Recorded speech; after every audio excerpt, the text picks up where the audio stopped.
All right, so get ready because today we are diving deep into, I think, a really fascinating aspect of Indian society, the power of names. Mm, We've got this editorial titled Names and Castes, How Surnames Perpetuate Caste Discrimination in India. And yeah. it's pretty eye-opening stuff, I gotta say. It is, yeah. It really highlights how in India, a name isn't just a name.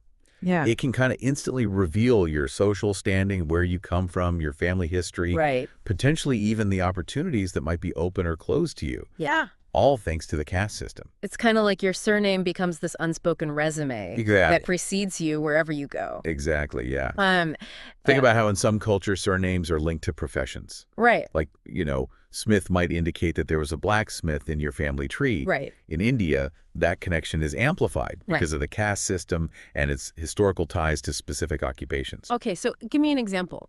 The editorial mentions names like Sharma, Mishra, Patacharya. Yeah. What kind of social baggage do those names carry? Well, those names you just mentioned are commonly associated with the Brahmin caste. Okay. And historically, Brahmins were considered the priestly and scholarly class, Right. sort of occupying that top tier of the caste hierarchy. Oh, wow. So someone with a Brahmin surname might be perceived as coming from a lineage of privilege and Right. intellectual authority. So, like, they instantly get a certain level of respect Unfortunately, and no. advantage just from their name. It can definitely factor in. Wow. And on the flip side, Yeah. you have names like Patel, Reddy, or Gouda. Those are often linked to landowning communities Okay. or agricultural castes. Okay. Particularly in rural areas, these surnames Yeah. can signal wealth and influence. So it's like a built-in social hierarchy. It's Yeah. You could say that. coded into the names themselves. It's like a legacy that they Yeah. carry. Okay, so what about the other end of the spectrum? Yeah, so that's where things get even more complex, I'd say. Okay. Names like Chamar, Dobi, or Khatik Okay. have historically been associated with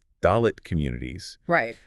those who were traditionally assigned occupations that were considered, quote, impure Hmm. by the caste system, like leather work or sanitation. So, like, just because of their name, Yeah, they're automatically facing sadly, yes. prejudice and discrimination. Unfortunately, it's not just about individual biases Right. either. Often these prejudices are baked into societal structures Right. and institutions. Yeah, the editorial dives into some real-world examples. It does. Let's start with employment.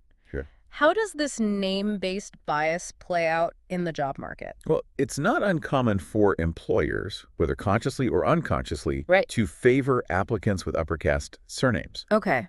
There's this underlying assumption that they come from a more privileged background, they've had a better education, and therefore they're more suitable for certain roles. Yeah, it's like your name becomes a filter. It determines whether Excuse you, you sir. can even get your foot in the door. Yeah, it's the first impression. And this is like proven, right? Well, yeah, I mean, it's not just speculation. Yeah, The editorial mentions a study by the Indian Institute of Dalit Studies. right. They found that job applicants with Dalit or Muslim names were significantly less likely to get called back for interviews, Oh, wow. even when their qualifications were identical. Wow, so even if you have the skills and the education, Yeah, sadly, your surname could hold you back. it can, unfortunately. That's the reality for many. Okay, and it's not just employment either. No, Right. it extends to education as well. I mean, come on, you'd think schools would be this place You'd hope so. of equal opportunity where Yeah. everyone gets a fair chance It should be, but to learn and succeed. caste-based prejudice can seep in even to the most well-intentioned systems. Right. Teachers, again, whether consciously or unconsciously, might harbor biases that affect how they evaluate Right. and support their students. So a student with a lower caste surname Yeah, might actually face discrimination it's a sad reality. from their own teachers. That's insane. Yeah, think about it. Imagine a kid constantly being underestimated Yeah. or given fewer opportunities simply because of their name. Right. That can really affect their academic performance Right. and their self-esteem. It's a vicious cycle It is. where they're already disadvantaged Yeah. and then the system reinforces it. Makes it harder to break free. Yeah, it's crazy how deep this goes. It goes even deeper than that. Oh, no. Think about social interactions, Okay. friendships, marriages, even just participating in the community. So you're saying, like, who you can be friends with, Yeah. who you can marry, It can play a role for sure. even, like, community events. Yeah, you see those matrimonial ads? Right. It's not uncommon for families to specify caste preferences, Really? often using surnames as the key indicator. Wow. So this perpetuates caste endogamy, Right. where people are encouraged to marry, Right. sometimes even pressured to Wow. marry within their own caste. So it's like this rule that you're supposed to marry someone with a similar... It's a deeply rooted social norm in some communities. Yeah. And this name-based bias can seep into everyday interactions, Right. from casual friendships to professional networks. It's like, it's everywhere. It's woven into the fabric of life, yeah. And the editorial uses some quotes to really drive home this point, right? It does. I remember one that said, "In India, your surname is your resume." Yeah, that one's powerful. That's so true. Like, it just sums it up perfectly. It really encapsulates how your surname can dictate Yeah. the opportunities you get in life, Regardless of your actual abilities. regardless of what you bring to the table. Yeah. It's that first impression. And then there's that other one. Caste is the barcode society scans to decide your worth. Oof.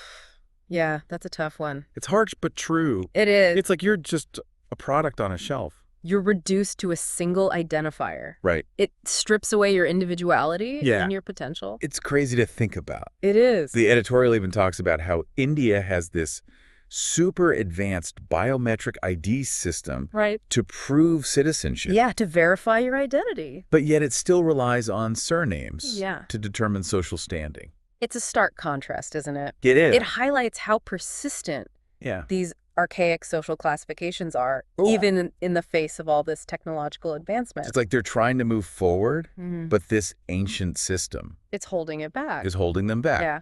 Wow, so we talked about like the societal impact. Right. What about the psychological effects? Yeah, that's a crucial aspect too. Of having a caste-identifying surname. Yeah. Imagine growing up with a surname that constantly reminds you, Right. implicitly or explicitly, Yeah. of your perceived lower social standing. Right. It can have a devastating impact on your sense of self. The editorial mentions this idea of internalized inferiority, Yeah, it's a heavy one. which is pretty heavy. It's this insidious process where if you're constantly told, directly or indirectly, that your surname signifies that you're somehow less worthy, Yeah. you might start to believe it yourself. Right. It can lead to low self-esteem, lack of confidence, Right. this constant feeling of not belonging, Like you're not good enough. like you're not worthy, Just because of name. just because of that label. That's really messed up. And then there's imposter syndrome. Right. Right. The source points out that even successful individuals Yeah. from marginalized castes might experience imposter syndrome. Okay. They achieve great things, but they still feel like they don't truly belong Right. in spaces that are dominated by upper castes. It's like they're constantly afraid they're going to be exposed as a fraud, Yep. even though they've earned their place. Even though they deserve to be there. Yeah. It's based on merit, but that feeling lingers. The editorial actually gives a good example of this It does. with the author Valmiki. Yeah, his story's powerful. Yeah. Valmiki, whose full name was Om Prakash Valmiki. Right. He experienced severe discrimination because of his caste-identifying surname, Right. led to social ostracism, had a profound impact on his life. Right. He even changed his name, right? In fact, yeah, he changed his surname to try to escape the prejudice Oh. associated with his caste identity. That's just, I mean, it speaks volumes, right? It does. It shows the weight that these names carry, Yeah. the pressure that people feel Yeah. to distance themselves from Then the it's- stigma. His story really, like, brought it to life for me. Yeah, it makes it real, doesn't it? Yeah. It's yeah. not just an abstract concept. Yeah. These are real-life experiences Right. that have a lasting impact. This whole conversation has been really eye-opening. It's a complex issue Yeah. with a long history. I'm curious, what are the broader dangers? Well, one major consequence is economic inequality. Okay. The favoritism shown towards certain castes just exacerbates existing wealth disparities. Right. And it makes it almost impossible Yeah. for people from marginalized communities Yeah. to break free Yeah. from cycles of poverty. So it's not just social prejudice, it's actually It has real economic consequences. affecting their economic well-being. Absolutely. And then there's the social fragmentation too, right? Exactly. Society's divided. These divisions prevent unity. Right. They create an environment of mistrust Yeah. and conflict. It's like a crack in the foundation of society. It weakens the whole structure. Yeah. And then, of course, the stifling of talent. Perhaps the most tragic consequence. It's like we're missing out Yeah. on all these talented individuals. Think of all the potential doctors, artists, entrepreneurs. We're missing out on their contributions. It's because of their name. Just because of their surname. It's like we're shooting ourselves in the foot. We are limiting our own progress Yeah. by not allowing everyone to contribute. So what can we do to address this? Well, the good news is yeah. the editorial doesn't just leave us with a sense of despair. Okay, good. It offers some potential solutions. I'm all ears. One promising approach is anonymized recruitment. Okay, so like removing names and stuff from application. Exactly, blind hiring. Okay. So employers are forced to focus on qualifications and experience. Right, and this is actually like happening, right? It is, yes. Several multinational companies in India Okay. have adopted anonymized recruitment processes Oh, that's good to hear. to promote diversity and inclusion. What about like awareness and education? Those are essential. Can they help? We need to incorporate anti-discrimination education Right. into school curricula from a young age. Okay. If we can instill values of equality and respect. Regardless of caste. Yeah. Hopefully we can create a more just society. So catch 'em Yeah. young, right? Yeah, plant those seeds early. But how do we like translate those ideals into tangible change? Well, legal enforcement is crucial. Okay. We need to strengthen laws against caste-based discrimination Okay. and ensure their effective implementation. There have to be consequences, Absolutely. right, for people's actions. Accountability is key. Okay, but beyond like legal action, Yeah. are there other solutions? There were some more controversial solutions that have been proposed. Okay, like what? Well, one idea is encouraging surname change. Whoa. Okay. It's a complex issue, Yeah. but for some individuals, changing their caste-identifying surname can be a way to reclaim their identity Oh. and escape the stigma. So they get to choose a name that represents who they are, Exactly. not the limitations of the caste system. It's about agency and empowerment. Right. The editorial highlights the work of activist E.V. Ramasamy, known as Periyar. He actively advocated for dropping caste surnames Yeah. as a form of protest. That's a powerful statement. It is. It's about rejecting those constraints Yeah. and claiming your own individual identity. But I imagine there are some people who are against this, right? Of course, yeah. Like, wouldn't this lead to cultural erasure? Some people argue that Yeah. it doesn't address the root of the problem Yeah. and might lead to further cultural erasure. Right. Like, if you have to abandon your surname, Yeah. aren't you losing a part of your heritage? It's a valid concern. Yeah. It highlights the tension between individual choice Right. and cultural preservation. And then what about people who keep their surnames? Yeah. They'd be at a disadvantage then, right? It's a complicated issue with no easy answers. Yeah. It requires a nuanced approach Right. that respects individual choices Yeah. while addressing the systemic issues Right. that perpetuate this discrimination. So beyond these individual choices, are there other ways to tackle the caste system Absolutely. at a societal level? Promoting intercaste interaction is another crucial step. Okay, so encouraging like social Yes. relationships. Social and even matrimonial relationships Oh, wow. across caste lines Okay. can help break down those barriers. Right. It's about normalizing those interactions. Exactly. Showing people we're more alike than different. The more we interact with people from different backgrounds, Yeah. the more we realize these rigid categories are artificial Right. and ultimately meaningless. So it's about creating a society where people are judged Yeah. on their character and their merit, Exactly. not their caste. That's the goal. Okay, so we've covered a lot of ground here. We have. It's been a really eye-opening conversation for me. I'm glad to hear that. I'm already starting to see the world, especially India, Mm-hmm. with a whole new perspective. It's a journey of understanding. It is. And remember, this conversation is just the beginning. It's a stepping stone towards deeper understanding Yeah. and meaningful action. Absolutely. We'll be back after a short break to delve even deeper into this topic, so don't go anywhere. So we're back, and we're continuing our deep dive into this editorial on names in India Yeah. and how they can actually, like, reveal a person's caste, Right. which can lead to, like we were talking about, discrimination and social inequality. It's a really powerful piece, isn't it? It is. It really is. Full of like vivid imagery that really drives home the point. Oh, yeah, like that line about caste being a barcode. Yeah. that society scans to determine your worth. That one really stuck with me too. It's crazy, right? It is. It's like this instant categorization Yeah. and judgment. Just based on your caste. And often without even realizing it. It's like an unconscious bias, right? Exactly. It's woven into the fabric of society. And the consequences, like we talked about, can be pretty devastating. Yeah, for individuals and for society as a whole. Yeah. It makes you wonder, like, what's the long-term impact of carrying that barcode, so to speak? It's a heavy burden to bear, for sure.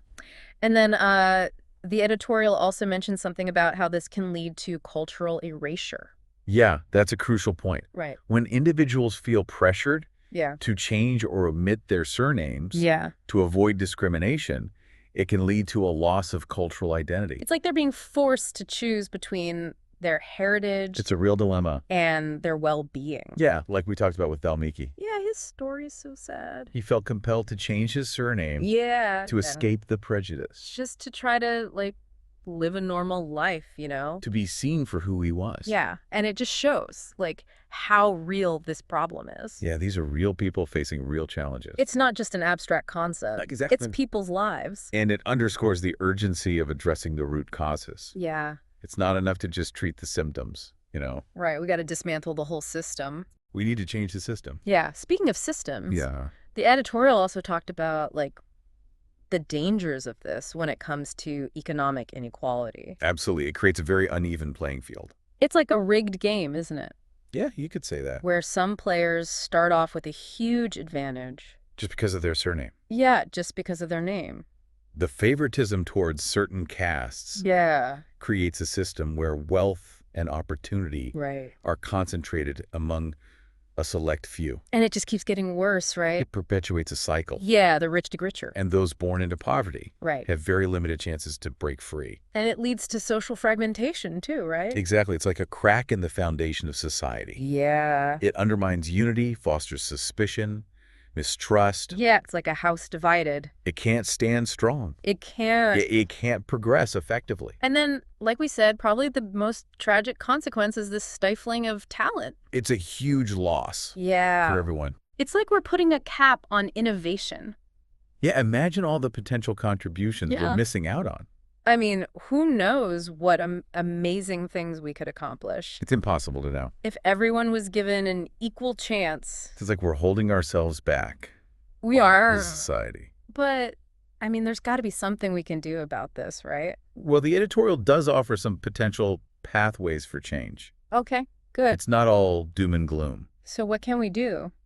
Well, we already talked about anonymized recruitment. Right. Blind hiring. Exactly. Where you remove names from applications. So employers have to focus on the Yeah. qualifications. Right. And this is already being done by some companies, right? It is, yeah. So it's not impossible. It can be done. What about awareness and education? Education is crucial. Can those help? We need to start early, Incorporate anti-discrimination education Yeah. into school curricula Yeah, teach kids about equality and respect. from a young age Yeah, catch them young. so that it becomes part of their worldview. Okay, so education is important, but what about legal measures? Legal enforcement is essential. Can those be effective? We need to strengthen laws Okay. against caste-based discrimination Yeah, and make sure they're actually enforced. right. There have to be real consequences Accountability is key. for people's actions. If people know there will be repercussions, Yeah. they're more likely to change their behavior.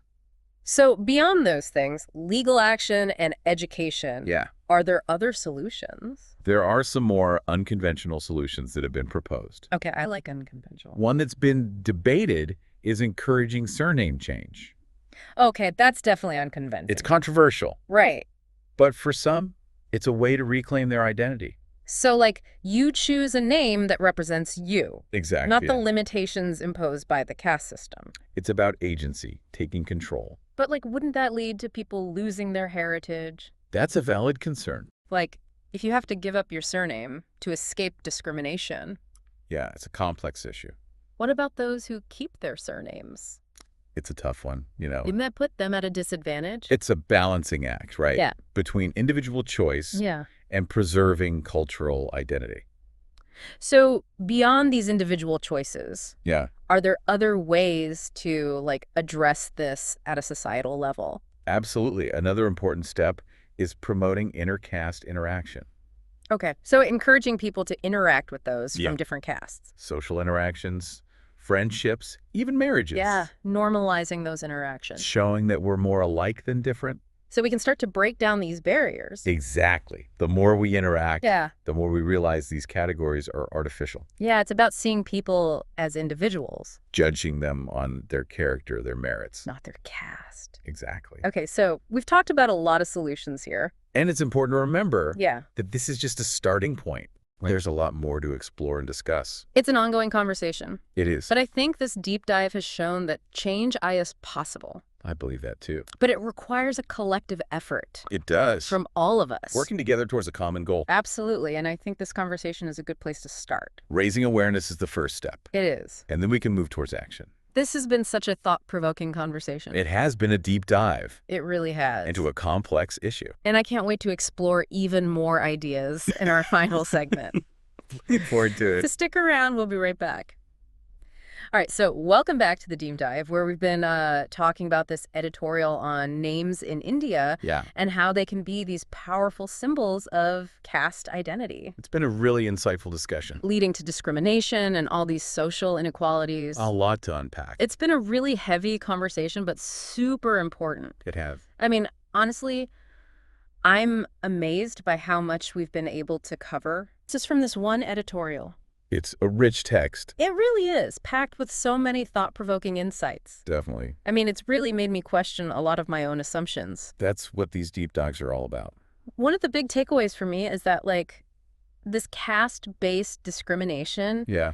it's not just something from the past. Right. It's not ancient history. Still happening today. It's a present-day reality. For a lot of people in India. Absolutely. And it's not always, like, this blatant yeah. hatred or prejudice. It's often much more subtle. Right. It can be a lot more insidious. Unconscious biases, systemic inequalities. Yeah, like we were saying before, those ingrained social norms. That subtly perpetuate these divisions. It's almost like this invisible web, right? Yeah. A web that's hard to see, but very real. That traps people. In a specific social hierarchy. And prevents them from reaching their full potential. Limits their opportunities, their choices. Yeah, and the consequences are just huge. Affecting so many aspects of life. The editorial also did a really good job of, like, highlighting the psychological impact. Yeah, the emotional toll. Of having a caste-identifying surname. It can be really heavy. Yeah, it's kind of heartbreaking to read about, you know. To imagine carrying that weight. How this can lead to, like, internalized inferiority, imposter syndrome. Even a sense of not belonging. Yeah, like you don't belong in your own culture. A feeling of disconnect from your own heritage. It really makes you realize these aren't just, like, abstract concepts. These are people's lives. Yeah, these are real people's struggles. It's about empathy and understanding the human impact. And thankfully, the editorial doesn't just leave us with all these problems. No, it offers hope. It actually presents some potential solutions. Some paths forward. Some are a bit more controversial than others. It's a complex issue. Yeah. With no easy answers. But they're all aimed at, like, dismantling these systems. Addressing the root causes. That fuel this caste-based discrimination. Ultimately, creating a more just society. Right. So we talked about anonymized recruitment. Blind hiring. Right. Anti-discrimination education. Starting early. Shaping young minds. Strengthening legal enforcement. Holding people accountable. Even encouraging surname change. A controversial one. Yeah, and promoting intercaste interactions. Breaking down those barriers.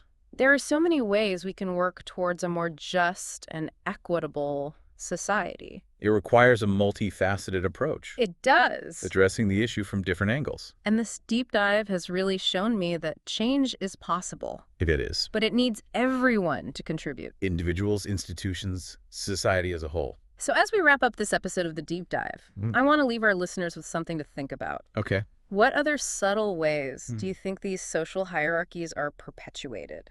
That's a great question. Even unintentionally. It's about self-reflection, examining our own biases. Yeah, it's easy to point fingers, but we all have a role to play. We all have those blind spots. In creating a more just and equitable world. Right. So it's not just India, right? No, it's a global issue. These hierarchies exist everywhere. In different forms. So think about your own community, right? What subtle biases might be at play? What can you do to challenge them? It starts with awareness. Thanks for joining us for this deep dive. It's Been a pleasure. We'll see you next time.